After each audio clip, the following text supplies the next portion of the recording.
Loi ou grâce, prêché le 6 octobre 1954 à Jeffersonville, Indiana, USA.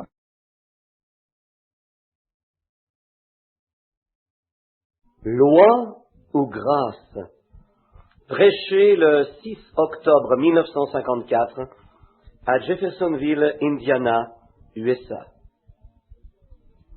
Bonsoir mes amis. Eh bien, je suis heureux d'être de nouveau ici ce soir et la raison pour laquelle j'étais en retard, j'ai justement, comme frère Neville disait, j'étais en retard. Mais ce qui était la cause de cela, l'autre jour j'ai dit dans l'église, vous le savez, j'ai dit, eh bien, je vais simplement essayer de m'éloigner de ces appels et de ces choses. Mais je ne peux pas faire cela. Et ainsi, je viens juste de quitter l'hôpital, un couple d'hôpitaux à Louisville, il y a quelques minutes, des cas urgents. Alors c'est la raison pour laquelle j'étais un peu en retard. Je suis arrivé juste à temps pour venir ici. Alors ensuite, ma femme je crois, elle m'a appelé, elle m'a parlé de cela. Je crois que Sir Ruddle avait l'intention d'être ici ce soir, mais elle était trop malade. Et ainsi, je suis désolé d'entendre cela. Et j'ai laissé mon cousin à Louisville, je viens juste de le conduire à Christ, une bonne chose. Et c'était une maladie terrible, la maladie de Hodgkin, et il pouvait en mourir n'importe quand. Je crois que le Seigneur l'a guéri pendant la nuit. Alors le petit-fils de frère Jim Wiseheart s'est rendu là, avec la même chose à l'hôpital des vétérans, et la maladie de Hodgkin qui se répand à l'entour du cœur et de la cavité thoracique. Ainsi vous savez ce que cela signifie, c'est qu'il reste peu de temps. Ils ne peuvent rien faire pour cela, mais ils savent que leur seul espoir est Dieu. Je devrais vraiment aller à Milltown ce soir. Busty Rogers, vous vous souvenez, il vient ici. Plusieurs d'entre vous connaissez Busty Rogers. Il est dans une sérieuse condition, et pendant toute la journée, il m'a appelé. Et la petite Georgie Carter, là-bas, se rendre compte qu'elle a été guérie il y a environ 12 ou 14 ans, couchée sur un lit pendant 9 années et 8 mois, et ne s'étant jamais levée de ce lit. Et s'en sortir une fois, j'avais prié pour elle 2 ou 3 fois, je suis sorti un soir et je suis allé dans un endroit en prière. Et le Seigneur est descendu, une petite lumière brillait au travers d'un buisson de cornouiller, et il a dit, va chez les Carter pour la guérison de Georgie, elle sera guérie. Vous connaissez tous le cas, n'est-ce pas? La congrégation dit Amen, note de l'éditeur. Toutes ces années, elle n'est jamais retournée au lit, même pas avec un mauvais rhume, je suppose, depuis ce temps. Et on découvre qu'elle est mourante, avec un cancer du sein maintenant. Et elle a appelé. Elle a entendu dire que j'étais revenu. Ils dirent qu'elle ne renonçait pas à lutter. Elle est sortie du lit pour accepter sa guérison. Alors je dois absolument la voir. Demain, c'est ma dernière journée ici. Je dois partir. Alors il y a des piles d'appels, environ comme cela. Vous ne savez pas quoi faire. Vous faites simplement du mieux que vous le pouvez. Mais la chose principale, comme le frère l'a dit, la chose principale à faire, vous devez tout abandonner pour communier avec Jésus-Christ. Tout. Elle est habituée après tout et nous commençons à nous surveiller l'un l'autre, alors nous nous éloignons de Christ. Vous voyez, je préfère dépenser beaucoup et beaucoup de temps en communion avec lui afin de pouvoir aider les autres. Est-ce vrai? La congrégation dit Amen, note de l'éditeur. Alors c'est bon d'être ici ce soir pour cette petite réunion de prière, pour ce rassemblement du mercredi soir. Et j'ai oublié de lui en parler concernant l'enseignement de ce soir. Alors je n'ai eu qu'à venir ici ce soir et simplement m'exposer. Ainsi, en descendant sur la route avec les lumières de mon automobile, j'ai choisi quelque chose ici que j'avais enseigné à l'école du dimanche il n'y a pas longtemps dans l'épître aux Hébreux pour ce soir. Je crois que la dernière fois que j'ai enseigné à l'école du dimanche ici, c'est avant que j'aille outre-mer. J'étais dans les Hébreux au 10e chapitre. Je me souviens de l'avoir lu et de l'avoir marqué ici, le 18e verset, pour dimanche prochain. Mais le dimanche prochain n'est jamais venu. Alors peut-être que nous commencerons là ce soir pour notre leçon de ce soir. Le Seigneur vous bénisse. Et rappelez-vous de tous ceux-ci en prière. Une dame vient de me dire, il y a quelques moments, quand je suis entré, qu'un de mes vieux amis vient de sortir de l'hôpital, ou il est descendu à l'hôpital plutôt, et il vient d'y subir une opération. Bill Grant, de la police ici, un de mes bons amis, qui, imprégnant ses photos et ses choses, à l'hôpital dans une situation critique. Et j'ai rencontré le frère Slaughter là-bas. Jean m'a dit, je crois qu'il avait été à l'hôpital 2 fois. La maladie est simplement partout, vous savez. Il n'y a pas de fin à cela quasiment. Mais il a dit, vous savez, je me suis souvent demandé lorsque Moïse conduisit les enfants d'Israël à travers le désert, lorsqu'il les a fait sortir, il y avait environ 2 millions de personnes. Cela comprend les jeunes et les vieux tous ensemble, et il les conduisit pendant 40 ans dans le désert. Maintenant, pensez-y, comment, à présent là-bas, sans l'hygiène que nous avons aujourd'hui. Et aussi, ils avaient des jeunes, beaucoup de jeunes gens là. En un soir, combien naquit-il de bébés, pensez-vous, avec 2 millions de personnes? Et ensuite, en plus de tout cela, avec toutes les personnes âgées, avec les infirmes et ces choses, et il les a conduits pendant 40 ans sous la conduite de Dieu, dans le désert pendant 40 ans. Et lorsqu'ils sont sortis, il n'y avait personne de faible au milieu d'eux. N'aimeriez-vous pas regarder dans le sac à médicaments du docteur Moïse ce soir pour voir ce qu'il avait là-dedans pour les garder en santé? Aimeriez-vous tous le regarder? La congrégation dit Amen, note de l'éditeur. Je peux vous le montrer. Nous allons retourner ici maintenant dans le livre de l'Exode et je vous montrerai où. C'est sa pharmacie portative. Je vais vous montrer ce qu'il a dit là-bas. Je vais regarder directement dans son coffret de pharmacie et je verrai qu'est-ce que l'on dit. Lorsqu'il y avait un bébé qui devait naître, lorsque quelqu'un avait l'appendicite ou attrapait la tuberculose ou n'importe quoi comme cela, voici la prescription que Moïse lisait. Je suis l'Éternel qui te guérit. C'est la seule chose qu'il possédait.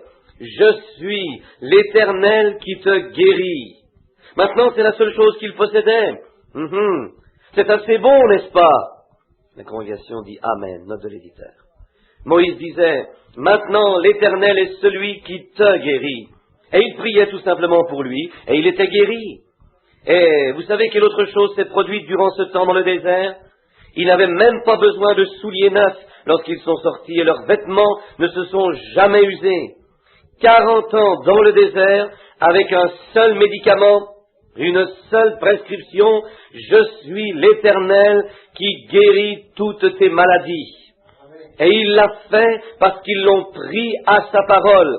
Et se sont tout simplement libérés de tout. Rappelez-vous maintenant, ils avaient été enseignés. Ils avaient été là-bas avec les Égyptiens qui furent les plus intelligents. Nous n'avons pas de docteur aujourd'hui aussi habile qu'ils l'étaient.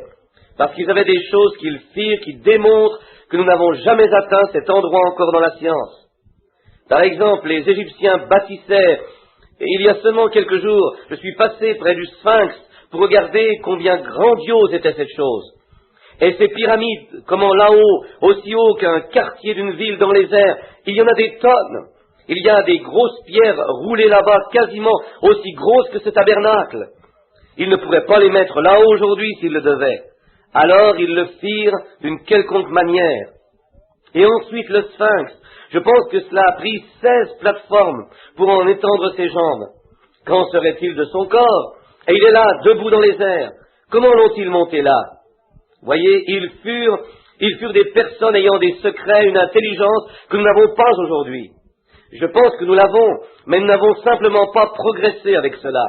La force atomique ou quelque chose comme cela, parce que la puissance électrique ou tout autre pouvoir comme cela ne pourrait pas le lever. Mais ils le bâtirent à leur époque.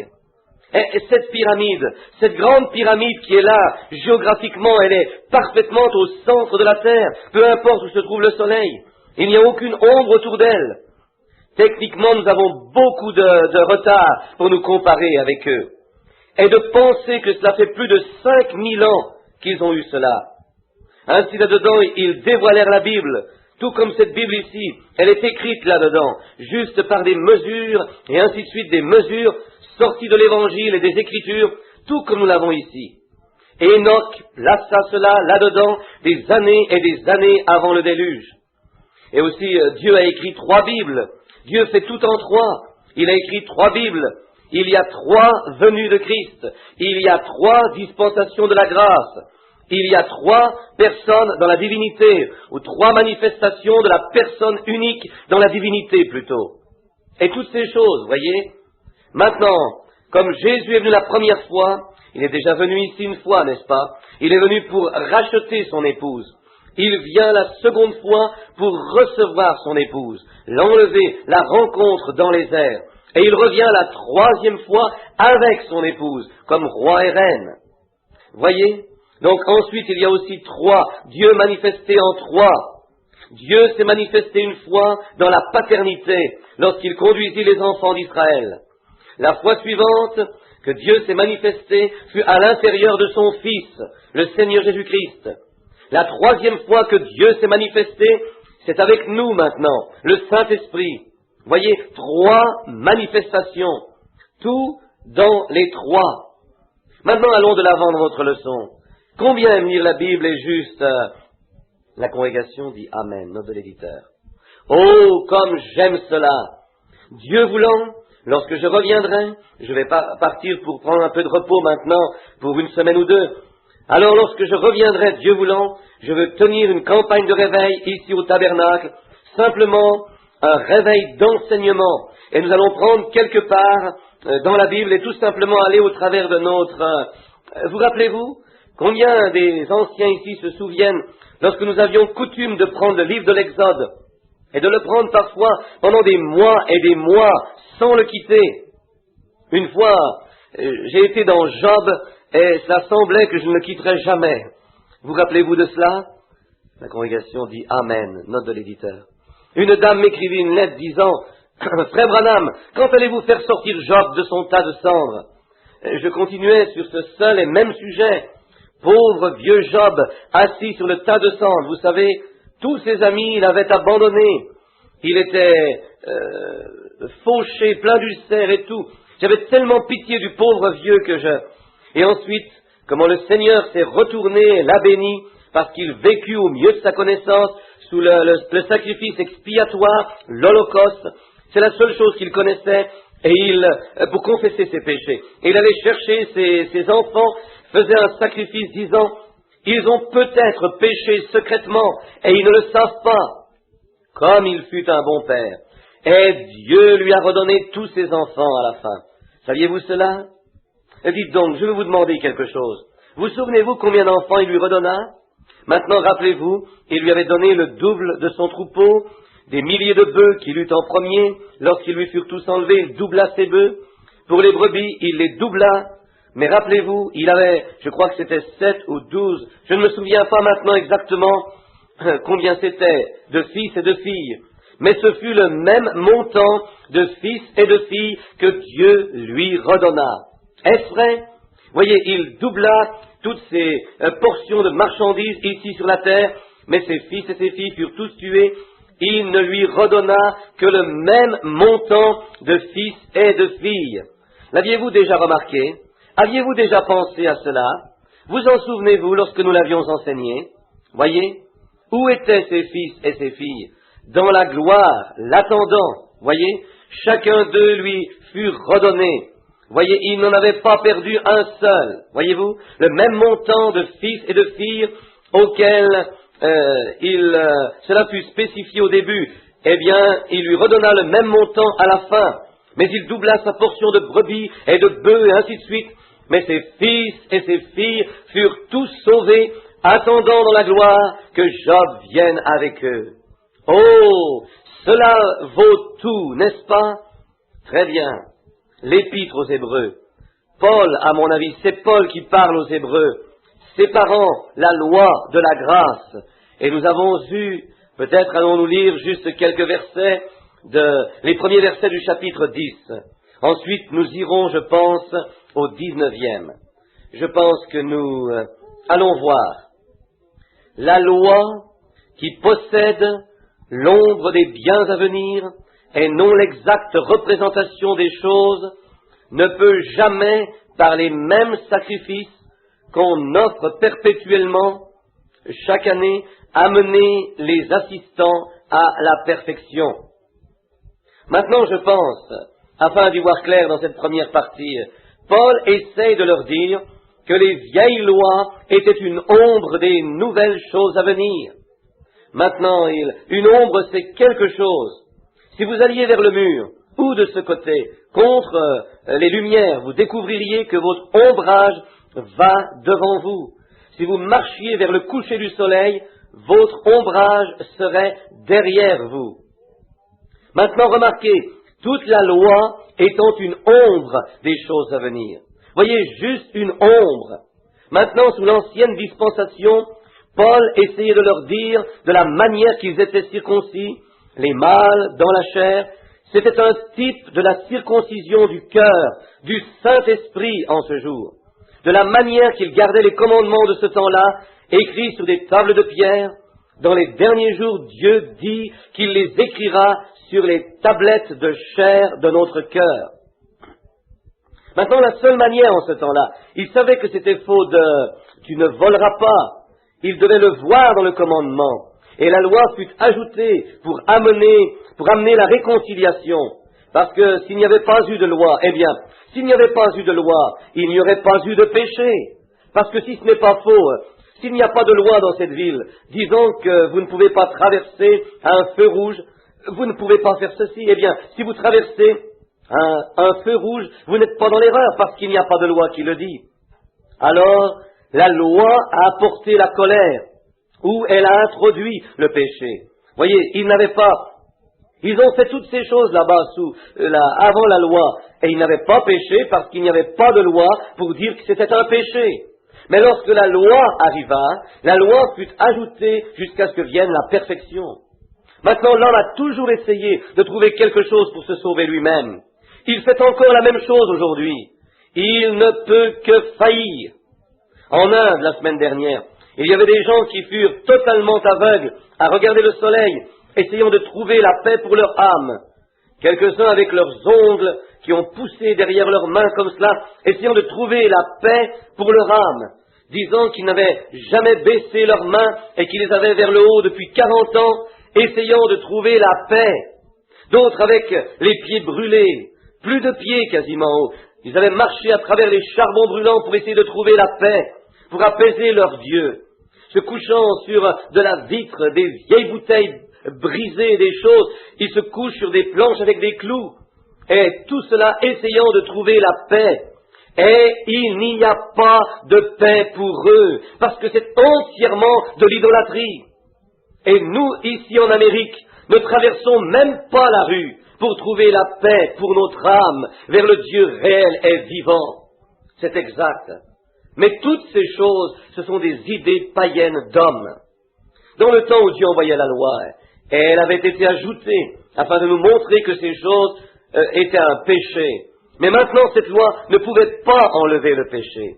Elle amplifia le péché. Voyez-vous? Parce que s'il n'y a pas de loi qui dit que vous ne pouvez pas faire ceci, alors ce n'est pas, si vous commettez ou brisez cela, vous ne pouvez pas le briser parce qu'il n'y a pas de loi à briser. Mais lorsque la loi fut en effet, alors le péché est devenu manifeste. Alors ils purent dire, tu ne voleras pas, tu ne commettras pas l'adultère, tu ne rendras pas de faux témoignages. Toutes ces choses, ils le faisaient auparavant, mais ça ne pouvait pas être reconnu comme un péché parce qu'il n'y avait pas de loi contre cela. Mais ensuite, quand la loi arriva, elle a fait réaliser à l'homme qu'il ne pouvait pas voler, qu'il ne pouvait pas mentir et commettre l'adultère, et tous les commandements amplifient seulement.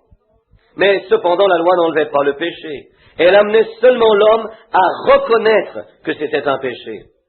Ensuite, lorsque Christ est venu pour enlever le péché. Voyez-vous?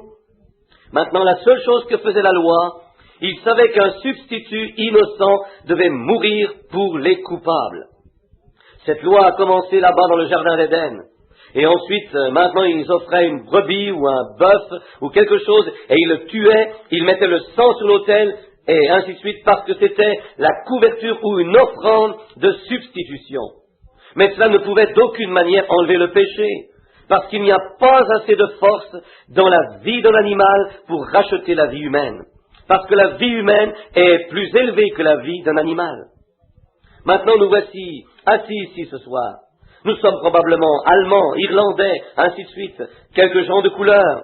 Peu importe s'ils sont noirs, blancs, jaunes, ou peu importe la couleur qu'ils ont, à partir d'une seule personne, nous sommes tous venus. Voyez-vous, cela peut être scientifiquement prouvé, que vous alliez dans l'Afrique la plus noire ou que vous cherchiez l'homme le plus noir que vous puissiez trouver, et si vous tombiez malade, il pourrait vous donner une transfusion de sang. Votre sang est exactement semblable au sien. Ou vous pourriez aller en Chine, prendre l'homme le plus jaune qu'il y a en Chine. Il pourrait vous donner une transfusion de son sang, voyez. Ou l'homme le plus brun qu'il y a en Inde pourrait vous donner une transfusion de sang. Dieu, par un seul sang, a fait toutes les nations, tous les peuples. Mais il n'y a pas un animal dans le monde qui pourrait se comparer au sang humain. Voyez, le sang animal, chacun d'eux est différent, mais le sang de tous les humains est semblable. Maintenant, si cela n'enlève pas l'idée de quelques-unes de ces personnes qui parlent et qui enseignent à l'école ici que nous avons évolué de la vie animale, si c'est le cas, alors l'animal pourrait donner une transfusion de sang à l'être humain. Mais le sang, la vie humaine demeure la même. Mais la vie animale, quelques-uns sont comme une couleuvre, elle a le sang froid, un poisson, il a le sang froid, mais à présent un ours, un chevreuil, ou un chien, ou un cheval, ils sont d'une espèce différente. Ni l'un ni l'autre, aucun d'eux ne peut donner une transfusion de sang l'un avec l'autre, parce qu'ils sont tous différents. Mais tous les êtres humains sont faits pareils.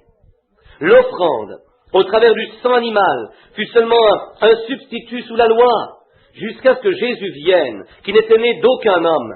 Aucun homme sur cette terre fut son père. Il avait une mère, et la mère fut une vierge, la Vierge Marie, une fille de 18 ans environ. Le Saint-Esprit vint sur elle et la couvrit de son ombre. Étant une création de Dieu le Père lui-même, celui qui a créé le monde par la parole a tout simplement parlé. Vous savez, dimanche, comment nous sommes entrés dans cela. Lorsque Dieu parle, cela doit arriver. Il n'y a pas moyen du tout de s'en éloigner. Dieu dit qu'il y est et cela doit être. Rien, la parole elle-même. Et la parole était une pensée. Dieu, une parole est une expression d'une pensée. Dieu l'a pensé dans son idée et il l'a parlé et amené en existence. Et la foi, nous l'avons dans notre cœur, la foi de Dieu dans notre cœur, et nous pouvons voir cela clairement. La foi est conçue et ensuite nous parlons et elle se matérialise. La même chose, parce que la pensée de Christ est dans l'homme. C'est ce qui produit des guérisons et ainsi de suite. Lorsque vous recevez cette révélation parfaite de ce que vous faites, alors vous savez comment marcher. C'est cela, c'est la marche chrétienne. Maintenant, mais le sang des animaux n'enlevait pas le péché. Alors lorsque Jésus est venu, étant Dieu lui-même, manifesté dans la chair, son sang ne venait pas du sang de n'importe quel homme. Chacun de nous, chaque prophète, chaque grand homme, nous avons du sang humain.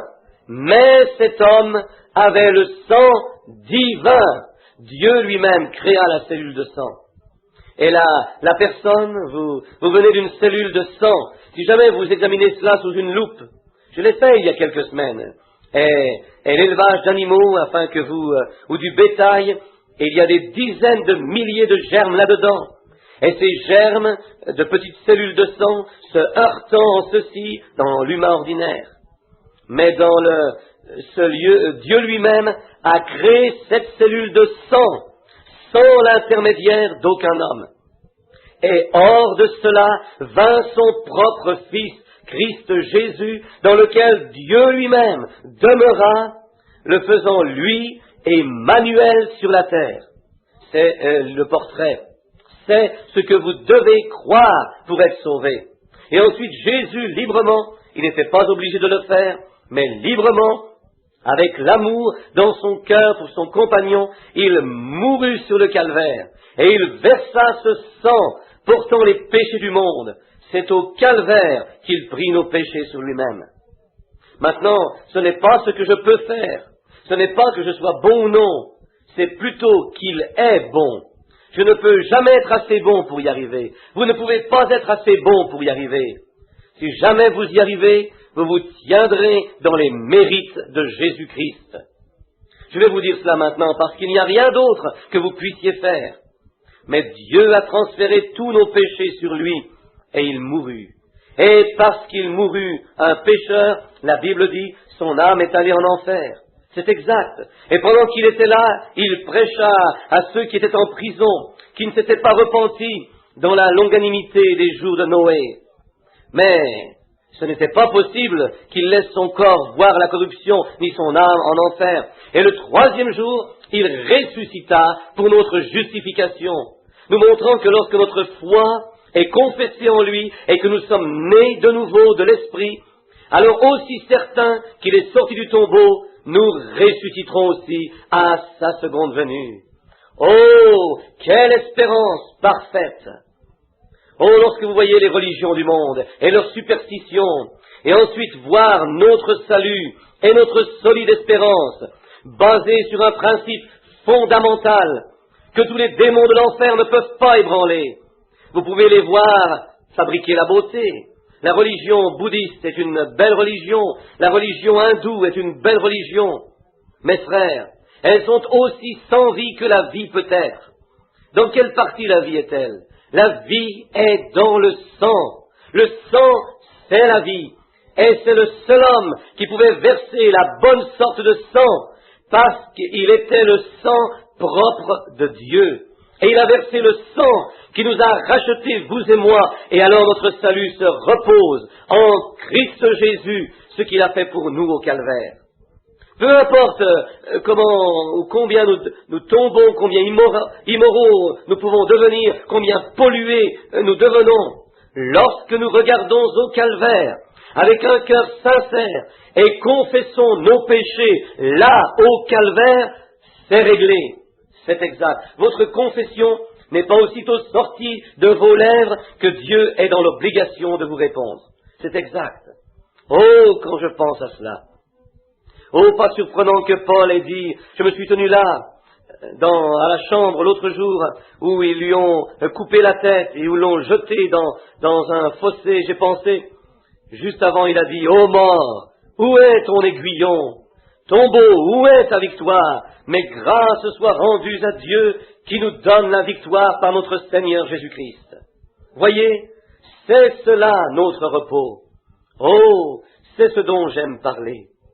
Écoutez, certains parmi les jeunes gens, vous êtes peut-être jeunes, mais cela peut être fragile au point que vous ne le remarquiez pas vraiment.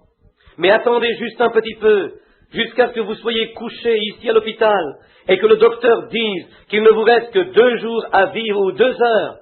Attendez juste un petit peu, que ce cœur omette de battre, et que vous sentiez monter cela dans votre manche. Ô frère, à ce moment, tout votre être le cherchera.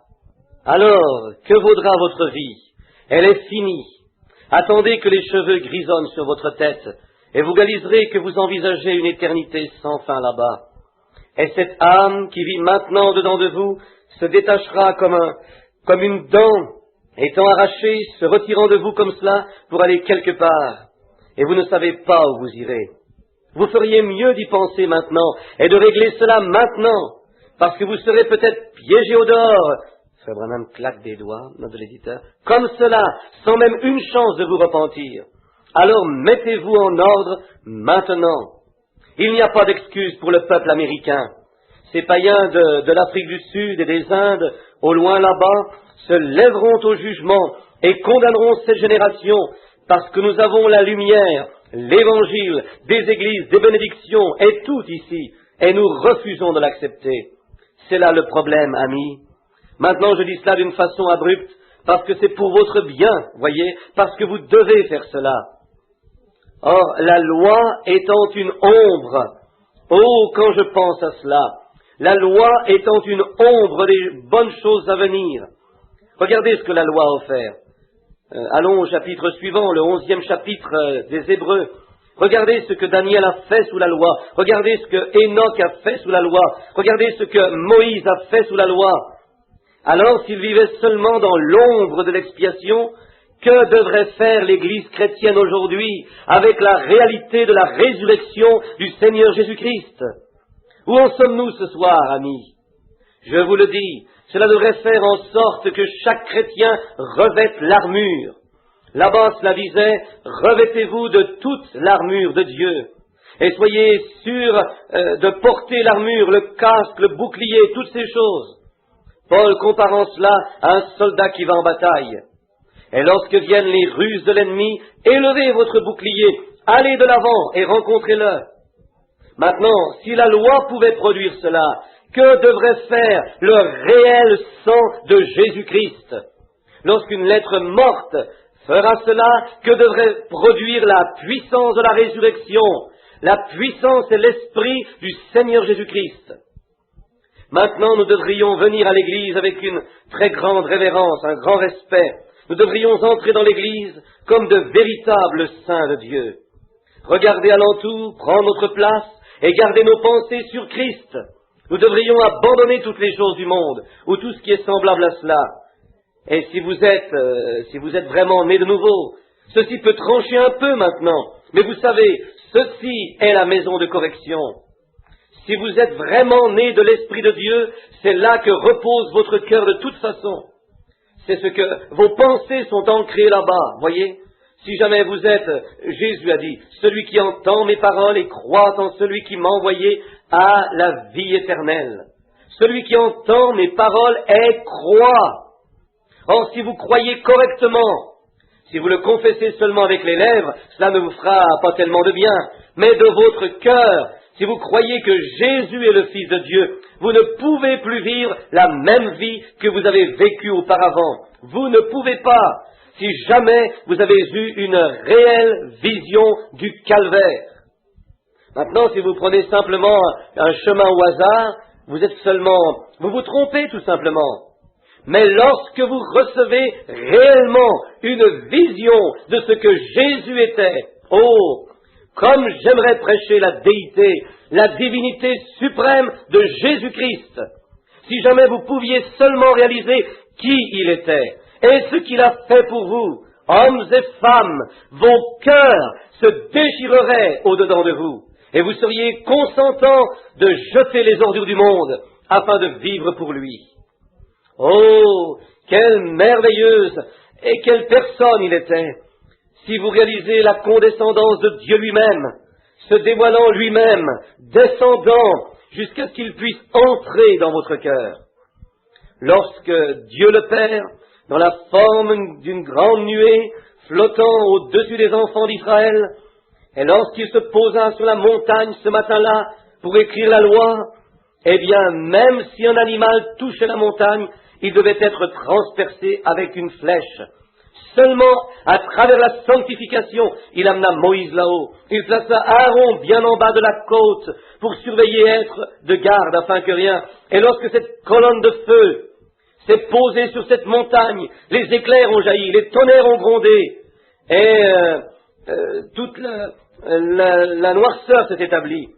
Lorsque Jéhovah Dieu, le Créateur de toute éternité, se plaça sur le sommet d'une montagne qu'il avait créée lui-même, de l'épaisseur des nuages, il y eut des tonnerres, des éclairs, et la terre en trembla, au point que ces Israélites se tenant en bas dans le camp, avec un sacrifice sanglant autour d'eux, ont dit que Moïse parle, et non pas Dieu, sinon nous mourrons.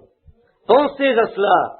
Ce même Tout-Puissant et grand être s'est humilié et se dévoila lui-même et vint dans un corps de chair que n'importe quel homme pouvait toucher avec ses mains. Qu'est-ce qu'il fit? Il revendiqua son chemin, essayant d'entrer dans l'homme. Ensuite, après cela, il est allé offrir son propre sang, alors qu'aucun autre sang ne pouvait le faire. Pas surprenant qu'il était le prix inestimable du ciel, pas surprenant qu'il était le roi de tous les rois, lorsqu'il s'est dévoilé lui-même, est descendu et s'est soumis lui-même entre les mains d'hommes pécheurs pour être battu. On lui a craché dessus, être meurtri, être pendu sur la croix et mourir. Lorsqu'il se tenait là, quelqu'un a dit, lorsqu'il a dit, je pourrais appeler mon Père et il m'enverrait 10 légions d'anges, mais mon royaume n'est pas de ce monde. Et là, cette foule a dit, oh, hors de nous, pourquoi ne s'est-il pas retourné dire, hors de moi? Voici la raison qu'il ne le pouvait pas, amis. Regardez cela, ils furent ses propres enfants. De penser que les enfants d'un homme réclameraient le sang de leur papa. Si mes enfants réclameraient mon sang, il n'y aurait rien d'autre que je pourrais dire. Prenez-moi. S'il refusait de le faire, il perdait son enfant. Sa création même, ces êtres humains, c'étaient eux qui criaient pour son sang. Pouvez-vous imaginer les enfants réclamant le sang de leur père? C'est la raison pour laquelle ils ne pouvaient pas dire non. S'ils disaient non, ils étaient perdus. Je mourrais librement pour mes enfants et n'importe quel autre père le ferait. Regardez qui il était. Ses propres enfants réclamaient son sang. Et la justice de la loi réclamait le sang. Et le sang des moutons ne pouvait pas le faire, le sang des boucs ne pouvait pas le faire, le sang du bétail ne pouvait pas le faire, mais le sang de Dieu lui-même devait le faire. Et Dieu a été fait chair, il vécut ici sur la terre. Cette glorieuse personne, tonnant sur le sommet du mont Sinaï, était ici en chair à présent. Ensuite, il a nettoyé le chemin afin qu'il puisse venir et vivre dans votre cœur. Et maintenant, ce même esprit qui a tonné du mont Sinaï est vivant dans le cœur humain. Quelle merveille! Oh, cela devrait faire bondir chaque cœur et de penser à cela. Maintenant, passons rapidement, Paul est allé de l'avant, jusqu'au 5e et 6e verset. Nous essayerons d'arriver au 19e. Alors, hâtons-nous. Le 5e et 6e, et en descendant, il a démontré que la loi était une ombre. Comme dans l'Ancien Testament, nous avons parcouru cela l'autre jour. Oh, il y a quelques mois, c'était à l'école du dimanche. L'homme est sous le péché, disons qu'il a commis l'adultère, ou il a volé, ou violé le sabbat, ou un autre commandement. Alors, il devait prendre un agneau, et il devait apporter cet agneau vers les anciens, et ils examinaient cet agneau. L'agneau devait être irréprochable, il devait être sans défaut. Regardez la signification ici. L'agneau devait être irréprochable pour une personne blâmée. Amen. J'espère que vous le voyez. Oh, je me souviens d'une petite histoire. Je ne sais pas si je vous l'ai déjà racontée ou pas. C'est seulement une petite histoire imaginaire, une fiction comme cela. Sous la loi, si la vieille mère jument avait un petit novice et qu'il soit un mulet, vous savez, ses oreilles rabattues, ses genoux qui se cognaient, et les yeux qui louchent, quel mulet horrible à regarder. Eh bien, ce mulet, cette mule, si elle pouvait se regarder elle-même, elle dirait, oh, lorsque le maître sortira, il va me tuer parce que il ne me nourrira pas, je ne suis pas digne de vivre. Regardez-moi dans quel gâchis horrible je suis. Mais si la mère pouvait communiquer avec le petit gaillard, elle aurait dit, attends une minute chérie, tu peux vivre parce que tu es mon premier-né et tu as un droit d'aînesse. Or, lorsque le maître sortira et te verra dans toute ta condition, il doit retourner prendre un agneau sans tache et le tuer afin que le mulet infirme puisse vivre. Voyez, le sacrificateur n'a jamais vu le mulet, il voyait l'agneau. Ce n'était pas si le mulet était parfait, cela devait être un agneau parfait. Oh, j'espère que vous le voyez. Ce n'est pas que vous soyez assez bon pour être chrétien ou non, c'est plutôt qu'il soit assez bon. Si Dieu l'a accepté et que son sang fasse une expiation, Dieu ne vous voit pas, il voit l'agneau. Oh, alors ce petit mulet pouvait piquer sa petite queue en l'air, renâcler, sauter, courir dans le champ et avoir du bon temps. Il va vivre. Mais quelqu'un parfait devait mourir pour celui qui est imparfait. C'était moi, William Branham, un bon à rien, indigne de vivre, digne d'aller en enfer, né dans une famille de pécheurs, élevé comme un pécheur, aucune valeur, pas une partie saine en ce qui me concerne, c'est vrai. Mais un jour, j'ai accepté, alléluia, lorsque Dieu abaissa son regard sur Christ et que Christ prit ma place, alors Dieu ne m'a pas vu, il a vu celui qui était parfait. Alors aussi longtemps que je suis ici, en lui, alors je suis rendu parfait. Pas par moi-même, par lui, par ma perfection, je n'en ai pas, vous n'en avez pas, mais c'est sa perfection. Donc Jésus ne fit pas d'erreur lorsqu'il a dit, soyez donc parfaits comme votre Père Céleste est parfait. Et comment un être humain peut-il être parfait? Il peut être parfait par sa foi parfaite demeurant en lui. disant, il a payé le prix pour moi. Jésus a tout payé, je lui dois tout. Le péché avait laissé une tache cramoisie, il l'a blanchie comme de la neige. Oh, cela fait de nous des méthodistes criants, n'est-ce pas, quand vous pensez à cela? Je crois en cela. Je crois dans une expérience à l'ancienne mode, en criant, oui monsieur, si les enfants reçoivent la bonne sorte de vitamines, ils se sentent toujours bien, vous savez? Vous savez ce que je veux dire? Nous avons besoin de vitamines spirituelles dans l'Église aujourd'hui. Ne le pensez-vous pas? La congrégation répond Amen, note de l'éditeur. Cela me rappelle un fermier une fois. Il avait une vieille petite... ce fermier, il avait une grange. Il avait tous les bons outils agricoles pour cultiver des tracteurs et tout. Mais il était trop paresseux pour cultiver. Alors il laissa simplement les mauvaises herbes croître dans son champ. Et lorsque vint l'automne, la seule chose à faire fut de couper ces mauvaises herbes et de les mettre dans la grange. Et il y avait un autre fermier.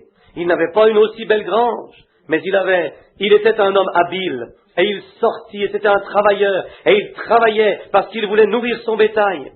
Et il récolta du bon trèfle et de la luzerne, et il mit cela dans la grange. Dans les deux fermes, chaque année, il y avait un petit veau qui naissait cette année. Et alors le petit veau là-bas, dans l'autre grange, il devait se nourrir de mauvaises herbes, mais il avait une belle et jolie grange.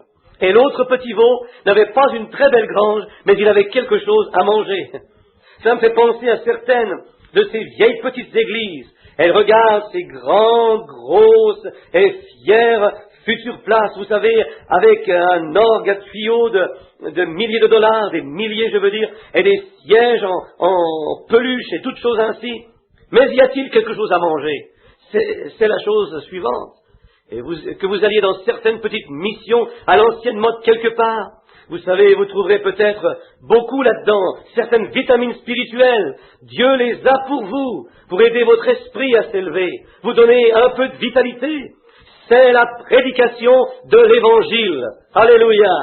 Si ça ne stimule pas l'Église, il n'y a rien qui le fera. La foi vient de ce qu'on entend et ce qu'on entend de la parole. Quand j'entends que Jésus est mort pour moi, je dis, c'est réglé, gloire à Dieu, je suis en sécurité maintenant, parce que je suis en lui. Il m'a accepté, c'est exact, il m'a choisi, il vous a choisi. Chacun d'entre vous ici qui êtes chrétien, Jésus vous a choisi. C'est à vous. Très bien, il vous a pris. Et ce petit veau, l'un d'entre eux, il avait culbuté, il venait de cette belle grange enjolivée, avec des étagères de 14 carats, vous savez, des petites loges et toutes ces choses. Lorsqu'il est sorti, le pauvre petit pouvait à peine marcher dehors, vous savez. Il était si maigre, mangeant ses mauvaises herbes tout l'hiver.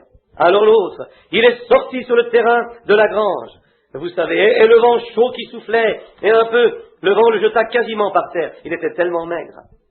Et là-bas, de l'autre côté, ce fermier a relâché son petit veau dehors, et oh, il était tout gras et rond, vous savez, oh, il était en bonne forme. Lorsqu'il est sorti là, il commença tout simplement à sauter de haut en bas, sautillant autour. Vous savez, il avait une bonne vieille réunion pentecôtiste, simplement en sautant de tous côtés. Vous savez ce que ce petit veau a fait? Celui là-bas, dans la grande et grosse grange, il avait toutes les grandes choses, vous savez. Il regarda en bas, jeta un coup d'œil à travers la fente, et dit... Frère Branham démontre le mécontentement du veau et donne 4 sons faibles, note de l'éditeur. Quel fanatisme! Quel fanatisme! Ce petit gaillard se sentait bien. Pas surprenant qu'il pouvait sauter. Il avait été engraissé. Il se sentait bien. C'est de cette manière, lorsqu'un homme reçoit vraiment ses vitamines spirituelles, à la maison de Dieu, il vient là et son âme est nourrie par la parole de Dieu et il sait où il se tient. Toutes ces vieilles superstitions s'envolent. L'adoration du diable et toutes les autres choses se dispersent au loin. Lorsque tu vois que Jésus-Christ est mort à ta place, qu'il a pris ma place là au calvaire, le pur, l'amour divin vient là. Cela fait en sorte que je me comporte bizarrement aux yeux du monde, une fois de temps en temps. Mais je me sens tellement bien à propos de cela, parce que je deviens rempli de vitamines, c'est cela, ces bonnes vieilles vitamines ici. Maintenant, Paul a dit, lorsque l'adorateur vient et apporte le petit, s'il avait mal agi, il venait avec ce petit agneau. Maintenant, le souverain sacrificateur examinait cela. Le sacrificateur le faisait. Et il voyait à ce qu'il n'y ait pas de défaut dans l'agneau. Il le vérifiait pour voir s'il était correct. Et si c'était correct, alors il déposait le petit agneau sur l'autel. Et voici que vient l'homme qui a fait le mal. Il dit, or j'ai volé. Je sais maintenant que je suis sujet à la mort parce que j'ai fait le mal.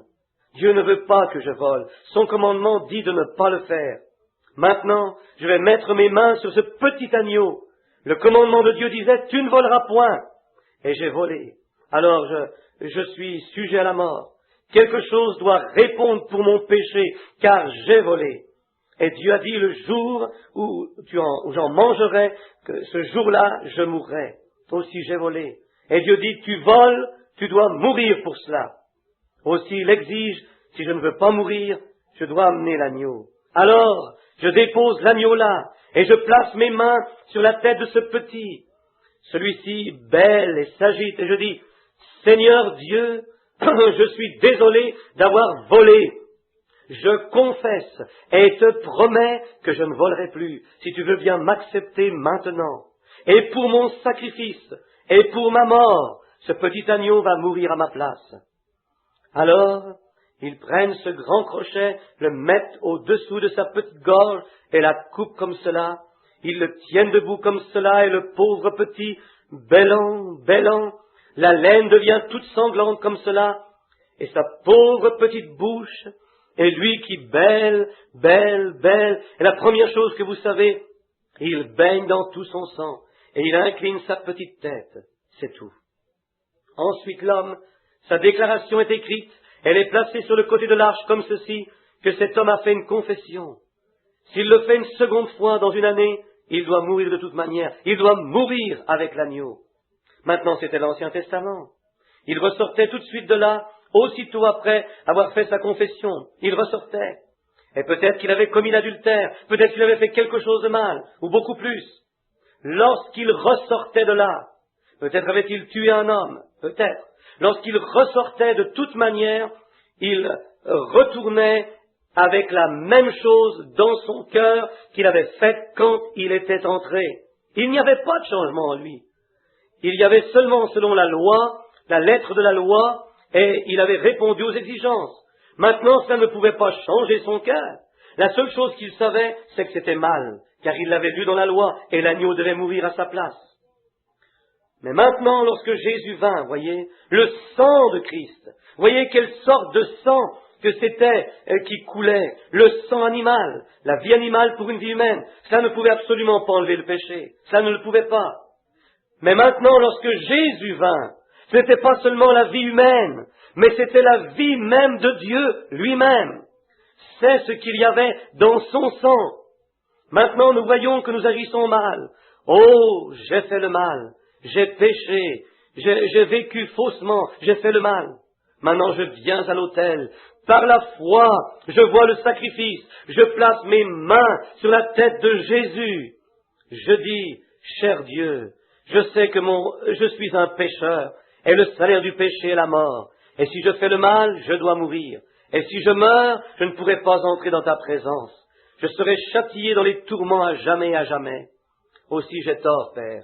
Et je veux être juste, et je ne veux pas mourir comme ceci. Alors, je pose mes mains sur sa tête, car sa vie fut prise pour ma vie. Mais la chose est que lorsque je quitte l'autel, je m'en vais avec un cœur changé. Voyez, le premier homme qui s'en est allé sous la loi, sous le sang animal, ça ne pouvait pas changer son cœur, car la vie animale ne peut pas se comparer avec la vie humaine. L'animal ne peut pas donner du sang à un humain, voyez. L'animal ne peut pas le faire, car sa vie est une vie différente. Et un animal a une vie, mais il n'a pas d'âme.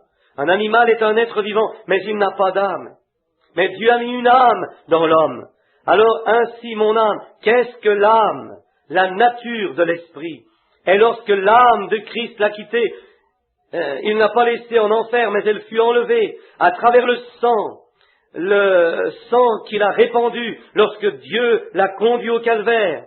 Il a mêlé son sang là-bas à la croix. Et lorsqu'il se tint là, secouant sa tête de l'avant à l'arrière, les épines autour de sa tête, comme ceci, avec des épines, le sang coulant sur son visage, coulant de ses cheveux sur ses épaules, pleurant dans des langues inconnues, mon Dieu, pourquoi m'as-tu abandonné? Voilà l'agneau, c'est lui, l'innocent qui est mort, afin que moi, l'indigne, puisse être restauré, afin que j'aie droit à la vie.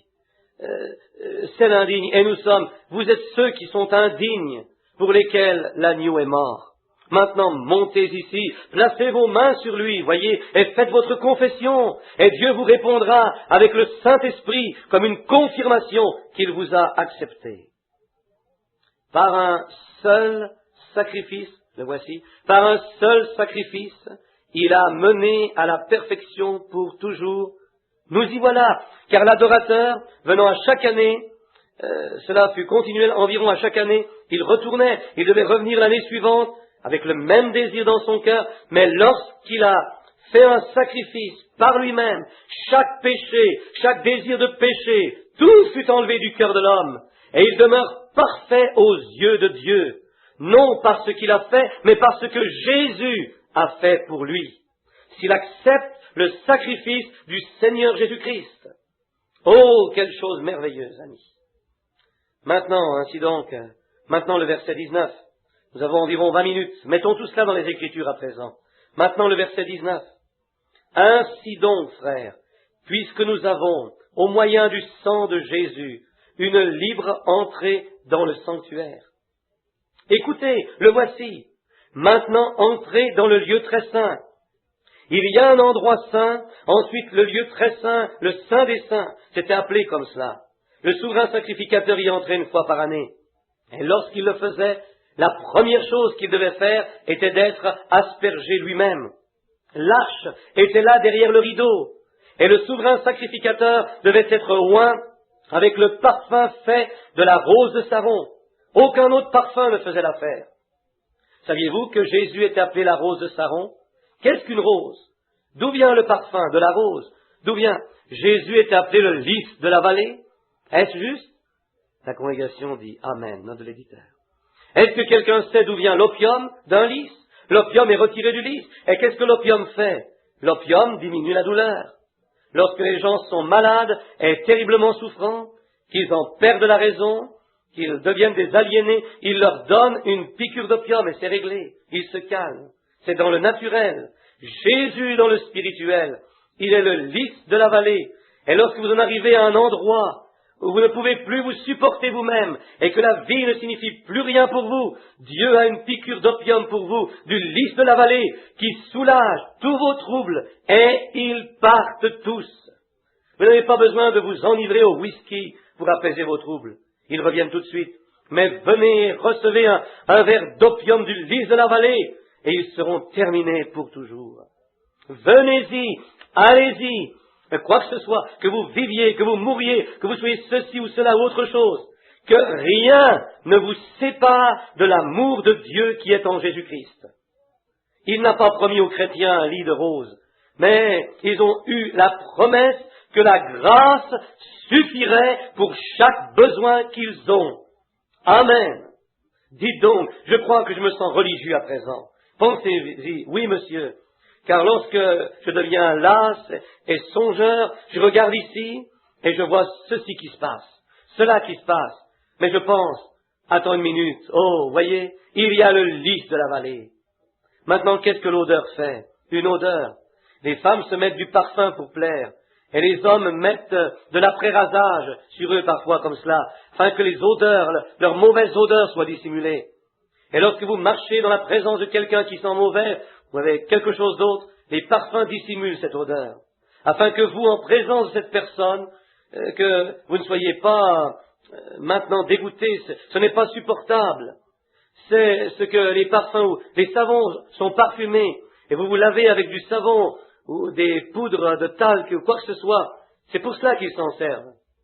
Maintenant, remarquez, Amen, je me sens bien. Regardez, Jésus a dit, voyez, il était la rose de Saron, et il fut offert à Dieu comme une saveur parfumée.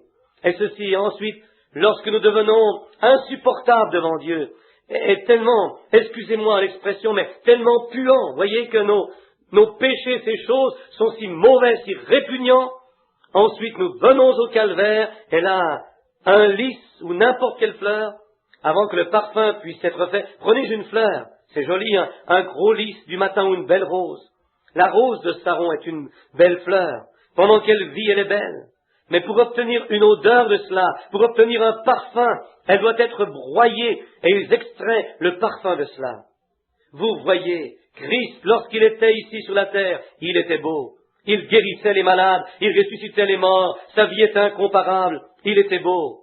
Mais pour être comme il était, lorsque Dieu regarda en bas, il a dit, « Celui-ci est mon Fils bien-aimé, en qui j'ai mis toute mon affection. » Il a dit, « Vos sacrifices sont devenus une puanteur sous mon nez, mais en lui j'ai mis toute mon affection. » Or, il était bien agréable, plaisant, et pour faire en sorte que nous plaisions à Dieu, il dut venir afin d'être broyé au calvaire, et le péché de ce monde devait lui ôter la vie. Et il est mort, portant les péchés du monde, afin que nous puissions être oints avec la rose de Saron. Il était le lys de la vallée.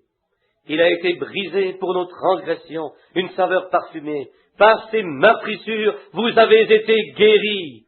Le lys de la vallée qui nous donne l'opium pour soulager nos maladies et notre douleur. Quel magnifique portrait! Maintenant, le souverain sacrificateur, avant qu'il puisse entrer dans le Saint des Saints, premièrement, il devait porter un vêtement fait d'une certaine manière. Il ne pouvait pas être fabriqué par n'importe qui, il devait être fabriqué par des mains saintes. Cela montre que nos vêtements, voici ce que c'est, cela vient juste de me venir à l'instant. Frère, si vous portez seulement un vêtement d'église, vous feriez mieux de vous débarrasser de cette chose. Vous ne pourrez pas aller derrière le Saint des Saints. Le vêtement que le grand prêtre portait là-dedans devait être fait par des mains saintes, bien sélectionnées, amen, ordonnées de Dieu.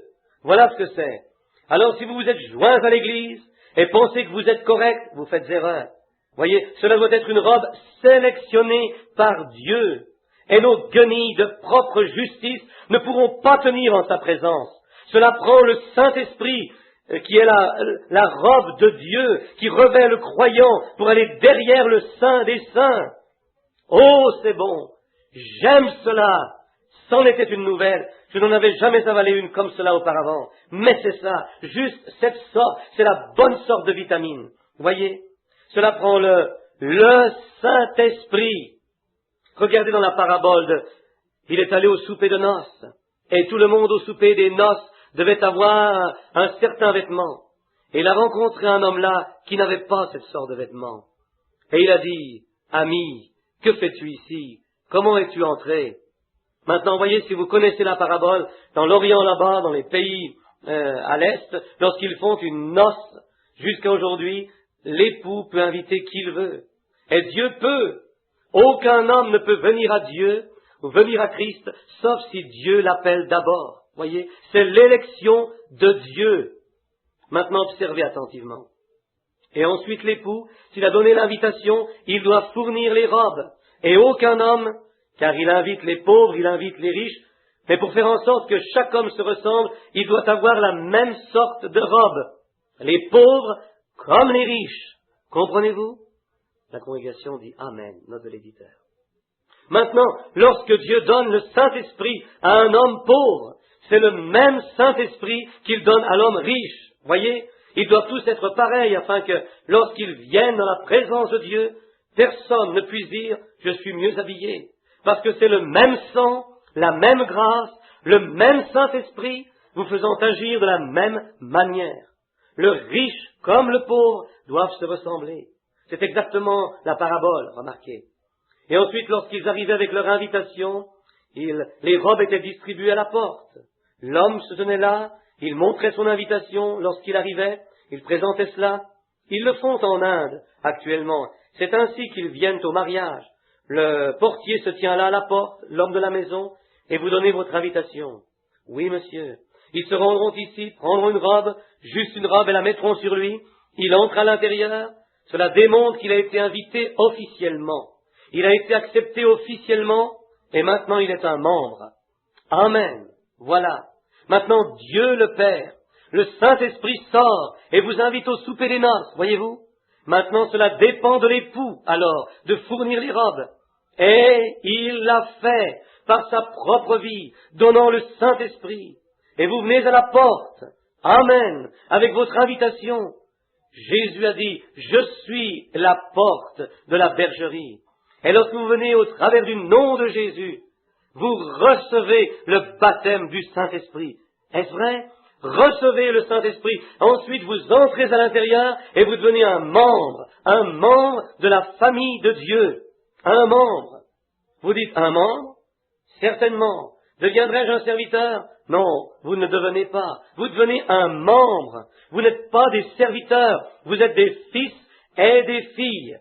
Nous sommes maintenant des fils et des filles de Dieu.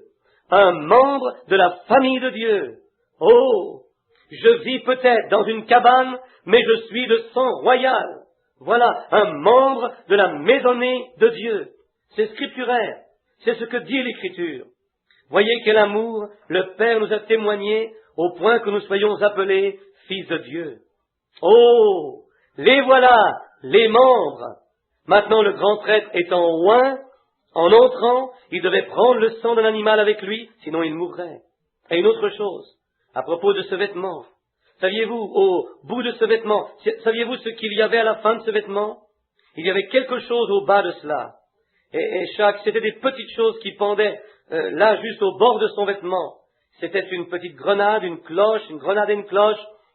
Et il devait marcher d'une certaine manière lorsqu'il entrait. Il ne pouvait pas se présenter de n'importe quelle manière. Il devait marcher d'une certaine manière. Car à chaque fois qu'il faisait un pas, ses clochettes tintaient en se frappant contre les grenades. Saint, Saint, Saint est le Seigneur. Alors le Seigneur l'entendait alors qu'il approchait. Amen. Alléluia. C'est cela. Dieu vous entend si vous vous approchez par le chemin pourvu de Dieu, car vous venez criant de tout votre cœur. Saint, Saint, Saint, le Seigneur Dieu Tout-Puissant. Et là vous entrez. Quoique quand vous veniez, vous cherchez le Saint-Esprit. Voyez, Saint, Saint, Saint, le Seigneur Dieu Tout-Puissant. Et ensuite, la congrégation, la seule manière qu'il savait, maintenant s'il entrait en cela, n'étant pas habillé exactement de cette manière, il mourrait à la porte.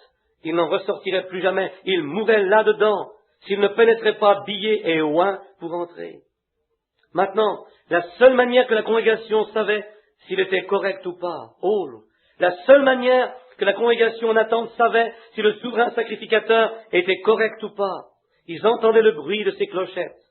Il y avait un bruit là-dedans, et c'est la manière par laquelle ils savaient s'il était juste ou pas. Je me demande si cette même chose marche aujourd'hui. Si vous passez par une église, c'est tout simplement mort et immobile, je ne sais pas.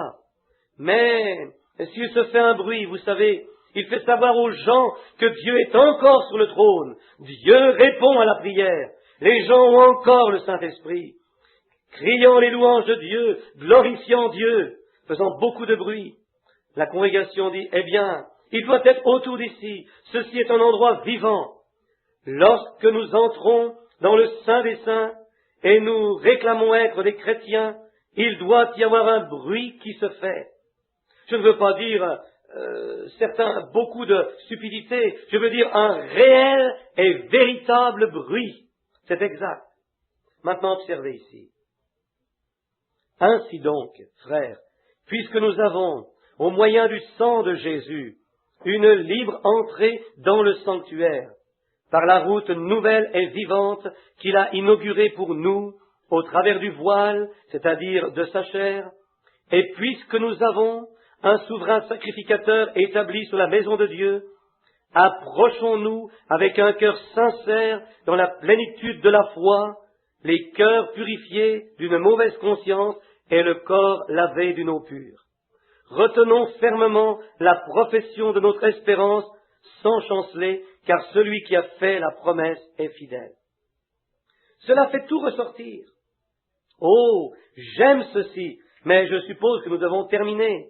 Mais lorsque nous marchons vers Dieu, n'y allons pas en disant, eh bien, je me demande si tout est correct, j'espère que je le suis. Ce n'est pas la manière de venir. Frères, croyez l'histoire, acceptez-le et naissez de nouveau. Ensuite, marchez avec une foi pure, sachant ceci, que Dieu a fait une promesse et Dieu ne peut pas mentir. Dieu m'a promis la vie éternelle. Si je crois en son Fils Jésus-Christ, je l'ai cru et il m'a donné la vie éternelle. J'ai fait bien des erreurs, j'en fais encore, j'en ferai toujours. Mais lorsque je l'ai fait, le Saint-Esprit me dit que c'est faux. Alors, je me repens juste là. Seigneur, pardonne-moi, je ne voulais pas le faire. Aide-moi maintenant. Et je continue de l'avant, la même chose. Car aussitôt que cela sort de mes lèvres, si nous confessons nos péchés, il est juste pour nous les pardonner. Est-ce exact? La congrégation dit Amen de l'éditeur. Alléluia! Le diable dit, tu sais quoi? Je vais te dire, tu étais supposé aller faire une certaine chose. Tu ne l'as pas fait. Tu as péché, n'est-ce pas? Je dis, je l'ai confessé. Eh bien, je te dis, non, ne me parle pas. Non, monsieur, j'ai la foi parfaite en ce qu'il m'a dit. Si je confesse mes fautes, il me pardonnera.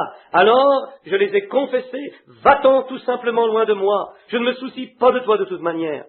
Alors, continuez simplement à avancer. Marchez avec hardiesse, directement en cela. Si la mort repose là, c'est très bien. Avancez directement en cela avec une foi parfaite que Dieu a promis qu'il vous ressusciterait dans les derniers jours. Oui, monsieur. Comme je vous le disais, je ne sais pas si je vous l'ai dit ou pas. Ici, il y a quelques jours, avant que j'aille outre-mer, je me tenais, Jean et moi, nous sommes semblables, comme vous dites. J'essayais de peigner les quelques cheveux qui me restent. Et mon épouse m'a regardé, elle a dit, chérie, elle a dit, tu ferais mieux de porter un de ces toupets, de ces perruques qu'ils t'ont donné ici, en Californie. J'ai dit, chérie, je les aime bien, mais j'ai honte de le faire. Elle a dit, oh, Billy, tu prends certainement, tes cheveux sont vraiment partis, n'est-ce pas? J'ai dit, oui, c'est exact. Mais je dis, oh, alléluia. Elle a dit, pourquoi dis-tu alléluia? Je dis, je n'en ai jamais perdu un seul d'entre eux. Elle a dit, tu n'en as jamais perdu un? Je dis, non. Je dis, tu vois, chérie, je vieillis. J'ai dit, j'ai 45 ans. J'ai dit, je suis un vieil homme. J'ai dit, je n'ai pas... Oh, j'ai dit, je vieillis. Cela ne me dérange pas d'avoir la tête chauve ou pas. Cela ne me fait rien. Aussi longtemps que je n'attrape pas de mauvais rhume si facilement. Oui. Et elle a dit, eh bien, j'ai dit, mais elle a dit, eh bien, où sont? Elle a dit, mais tu as dit que tu n'avais pas perdu tes cheveux. J'ai dit, non, ils ne sont pas perdus. Pourquoi? J'ai dit, Jésus a dit, pas un seul cheveu de ta tête ne périra. Voyez? Elle a dit, veux-tu dire? Eh bien, j'ai dit, chérie, dans la résurrection, lorsque je reviendrai comme un jeune homme, comme j'étais quand nous nous sommes mariés, les épaules droites, pas une ride, les cheveux noirs, épais, j'ai dit, c'est à cela que je vais ressembler de nouveau. Oui, monsieur. J'ai dit, je n'en ai pas perdu un seul alors. Elle a dit, eh bien, où sont-ils? J'ai dit, je vais te demander quelque chose, ensuite si tu me réponds, je vais te répondre. Elle a dit, quoi? J'ai dit, où étaient-ils avant que je les aie? Elle a dit, eh bien, je suppose que Dieu avait... J'ai dit, c'est là qu'il les a aussi. J'ai dit, ils sont encore là. Chaque vitamine qui était en eux, chaque cellule de vie qui était en eux, chaque atome qui était en eux, chaque partie de pétrole qui était en eux, chaque petite lumière que cela a pris pour les créer, Dieu avait cela dans ses mains. Pas un seul n'a péri, ils sont chacun d'eux quelque part dans les mains de Dieu. Je vois que j'ai les yeux creux, avec des poches en dessous, de gros rides sur mon front, et parfois je dois presque froncer les sourcils pour regarder dans ma Bible. Et le docteur m'a dit que j'ai une vue parfaite, 20 sur 20. Mais il a dit, une fois que vous avez dépassé 40 ans, vos globes oculaires s'aplatissent et vous ne pouvez pas lire trop près de vous. J'ai dit, oui monsieur, je sais cela. Il a dit, vous n'avez qu'à éloigner votre Bible. Il a dit, après quelque temps, vous l'aurez de cette manière. Je dis, je vais simplement chercher des plus grosses lettres ou quelque chose comme cela. Il a dit, eh bien, c'est seulement la nature. Je regarde au loin et je peux voir un cheveu étendu sur le bord d'une assiette. Il a dit, eh bien, vous avez 40 ans, monsieur. Il a dit, vos globes oculaires, actuellement, tout comme vos cheveux, deviennent gris, ainsi de suite. Il a dit, vous devez simplement voir cela. J'ai dit, Je me suis regardé, et j'ai regardé mes épaules. Je me tiens les épaules voûtées. Autrefois, j'avais l'air jeune et athlétique. Je deviens gras maintenant. J'ai 40 livres en trop et j'ai les pieds plats pour commencer. Et maintenant, c'est difficile de marcher. Des maux et des douleurs qui viennent. Eh bien, je vieillis, c'est tout. Mais je n'ai pas besoin de tout ce charme que j'avais auparavant. Mais j'en ai pas perdu du tout. Chaque mesure qui était en eux, la peau qui me rajeunissait, Dieu les a toujours, c'est exact. Et cette vieille coquille se traîne tout simplement, c'est tout. Au bout d'un moment, elle deviendra vieille et toute ridée, et peut-être qu'elle fera comme le reste des Harvey du côté de ma mère, auxquels ils disent que je ressemble. Ils ont toutes ces convulsions. Vous rappelez-vous de grand-papa, celui qui a bâti l'église ici, vous savez, il tremble toujours, faisant comme ceci, voyez, et il a ses convulsions. Et j'ai remarqué ma pauvre vieille maman l'autre jour. J'espère qu'elle n'est pas ici, mais... Une sœur dans la congrégation dit, oui, elle est ici, nos de l'éditeur. Oh, je ne sais pas si... Eh bien, de toute façon, elle commençait à prendre une tasse de café, et cette pauvre personne âgée juste comme cela, et ses vieilles mains comme cela, j'ai regardé ses rides qui pendaient, j'ai pensé, oh, miséricorde. Je suis aussi bien de le dire. Elle est assise là, voyez, elle a dit, je ne suis pas, elle peut le supporter. Mais regardez, mon cœur a quasiment bondi dans ma bouche. J'ai tourné ma tête, j'ai pensé, oh Dieu, combien de fois cela fait couler les larmes de mes yeux. Et maintenant, elle a ces tremblements, ces convulsions tremblantes. J'ai pensé, oui, je deviendrai ainsi aussi un jour, comme cela si je vis. Mes frères, un de ces jours, je vais simplement, les vieilles roues de la vie mortelle vont être remplacées. Quand cela arrivera, j'irai sur la montagne de Sion pour vivre quelque temps. Là-bas, oui monsieur, toutes ces vieilles choses mortelles. Oh, rappelez-vous, il a dit, il y a un heureux lendemain qui m'attend, où les portes de perles vont s'ouvrir toutes grandes, et lorsque je traverserai le voile de la tristesse, je vais camper de l'autre côté. Un jour, au-delà de l'approche de la vue immortelle, un jour, Dieu sait quand et où, les roues de la vie mortelle vont s'arrêter, et je m'en irai demeurer sur la montagne de Sion. Balance tranquillement, ô cher chariot, oui, viens pour me transporter à la maison. Balance, cher chariot, oui, viens pour me transporter à la maison. C'est exact. Le brouillard commencera à tomber devant mon visage.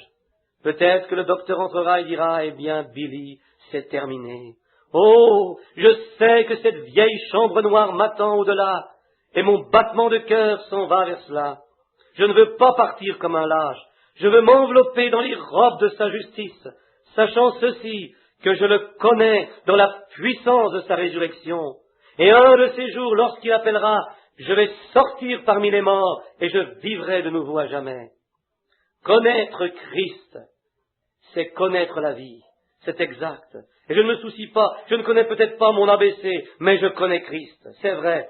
Je ne connais peut-être pas toute la théologie, mais je veux connaître Christ. Je ne sais peut-être rien à propos du président, et s'il est un homme bon ou mauvais, je veux connaître Christ. C'est exact. De connaître Christ, c'est la vie. C'est exact. Connaître le président et connaître celui-là, c'est du prestige. Connaître les célébrités, tout cela. Mais je ne me soucie pas de cela. Je veux connaître Christ dans la puissance de sa résurrection. Sachant que nous avons ce soir un souverain sacrificateur assis à la droite de Dieu dans sa majesté là, faisant intercession. Alors, je veux tenir ferme cette profession. Espace non enregistré sur la bande originale anglaise, note de l'éditeur. Devant ces 14 religions différentes, d'adorateurs du serpent, d'adorateurs de la vache et tout, je dis, messieurs des religions de ce monde, qu'est-ce que votre religion peut produire envers ce pauvre homme aveugle qui se tient ici? Il était là, ayant regardé le soleil pendant 20 ans, il était totalement aveugle. Je dis, qu'est-ce que votre religion peut faire pour cet homme?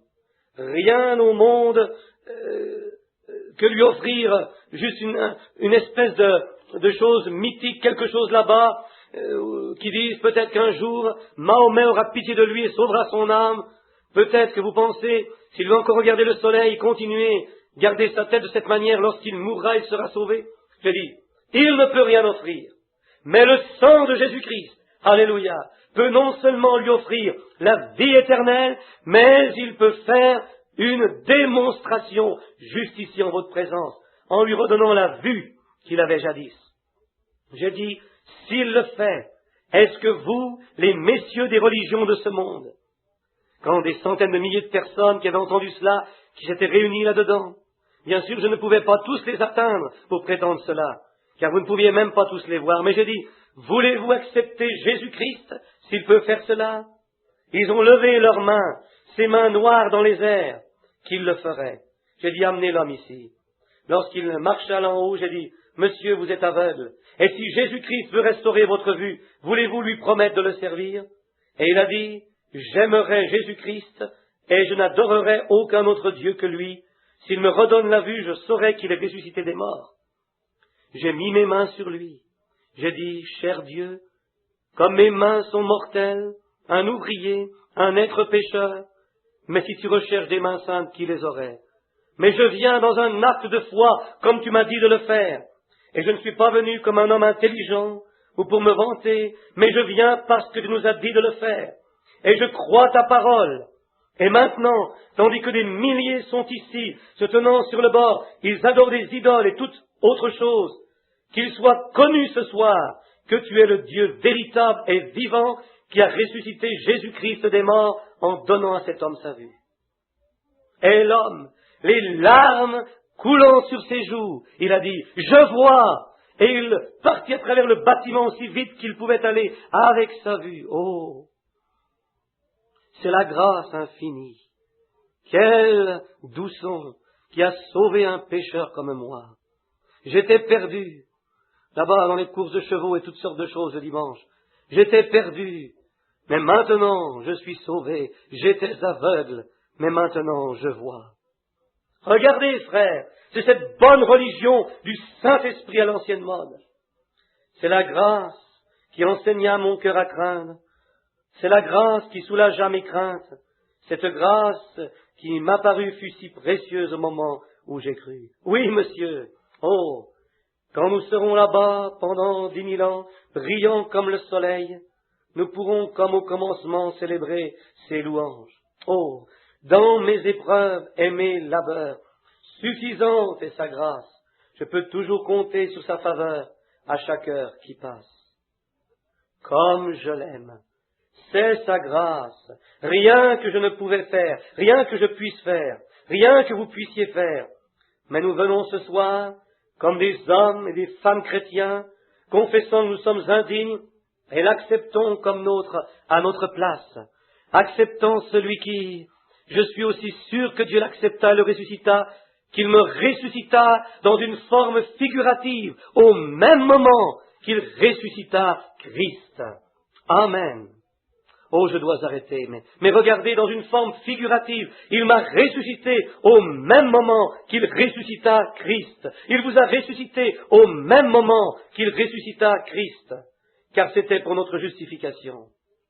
Regardez, si vous êtes sauvés, vous l'avez. Ceux qu'il a préordonnés ou appelés, il les a justifiés. Ceux qu'il a justifiés, il les a déjà glorifiés en Jésus-Christ. Est-ce exact? Il a été glorifié déjà en Christ, aux yeux de Dieu, il y a bien longtemps, des millions d'années avant qu'il y ait un monde, lorsque la parole était avec Dieu. C'était les pensées de Dieu, ensuite sa parole, ensuite cela se matérialisa là-bas. Et juste au même moment où il a accepté Christ, il m'a accepté en Christ. Et dans l'au-delà, dans le monde à venir, avec vous et moi et tous les chrétiens à travers tous les âges, nous l'aimerons et vivrons avec lui et jouirons d'une éternité sans fin avec notre Seigneur Jésus-Christ, notre Rédempteur béni. Oh, frère Robertson, je me sens comme une personne différente, voyez.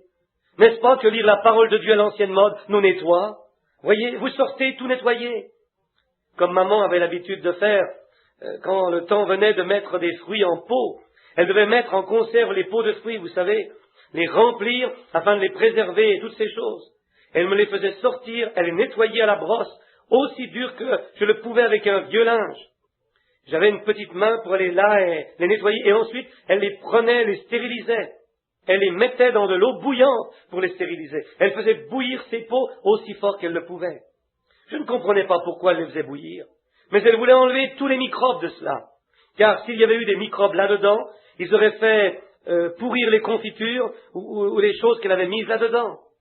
Ainsi, c'est ce que nous devons faire lorsque nous venons à Christ. S'abaisser là jusqu'à ce que le Saint-Esprit vous ait stérilisé en vous faisant bouillir. Ensuite, Dieu peut mettre le Saint-Esprit là-dedans, sans que cela ne pourrisse. Vous voyez, il vous met simplement là-dedans, et vous devenez simplement doux tout le temps. Et maman avait coutume de cuire ses conserves.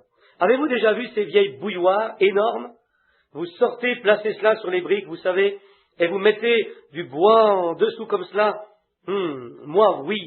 Au temps de la cuisson des conserves, on avait ces vieilles courges jaunes, et elle en versait environ un boisseau de cela là-dedans. Et il mettait du sucre, et elle me faisait couper du bois, vous savez. Et j'allais couper du bois, et je mettais cela en dessous, vous savez. Et cela commençait à bouillir. La vapeur montait.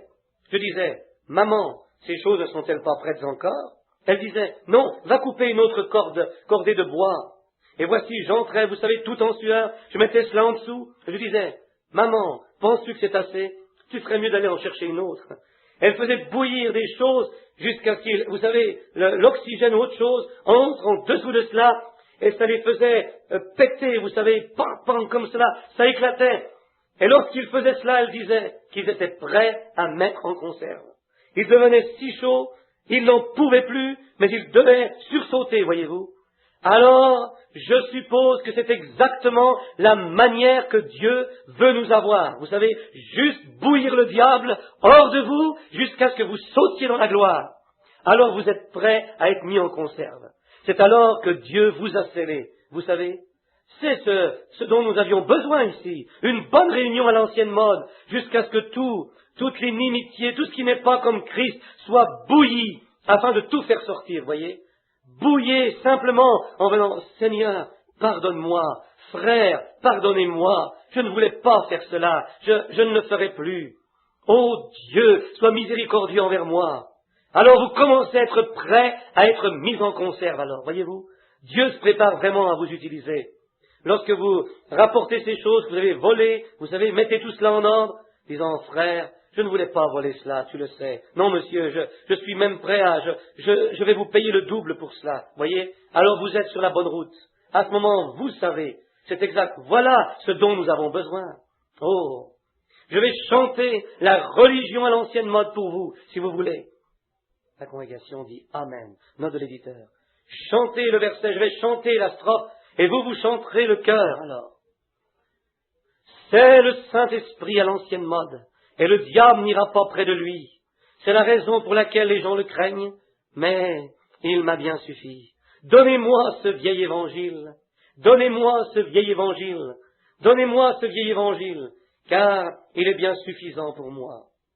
Il suffira lorsque je mourrai.